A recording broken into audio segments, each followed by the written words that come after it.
Hello friends, మనం game మిషన్ది second ఆగర్ పుల్లి ఈజీగా ఎలా ఓపెన్ చేయాలో అన్నది తెలుసుకుందాం. ముందుగా జే బోల్ట్ వచ్చి స్ప్రింగ్ తీసుకోండి.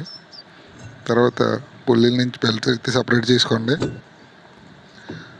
అలా సపరేట్ చేసిన తర్వాత పుల్లీ పైన 18 సైజు నట్ అయితే ఒకటి వస్తుంది. ఆ నట్ అయితే రిమూవ్ చేసుకోండి. నట్ రిమూవ్ చేసిన తర్వాత 13 సైజు బోల్ట్లు 3 తీసుకోండి ఫ్రెండ్స్. ఒకవేళ బోల్ట్లు లేకపోతే మీ దగ్గర ఇక్కడ పుల్లీ పక్కన కనిపిస్తున్న ఈ హోల్ నుంచి రాడ్ పెట్టి లోపల నుంచి కొడితే వస్తుంది. బోల్ట్లు అంటే ఈజీగా వస్తుంది ఫ్రెండ్స్. ఆ బోల్ట్లు 3 సమానంగా అలా టైట్ చేసుకుంటే ఆటోమేటిక్గా పుల్లీ అనేది బయటకు వచ్చేస్తుంది. ఇంకా మరిన్ని వీడియోస్ కోసం నా ఛానల్ సబ్స్క్రైబ్ చేసుకుని ఫాలో చేయండి ఫ్రెండ్స్.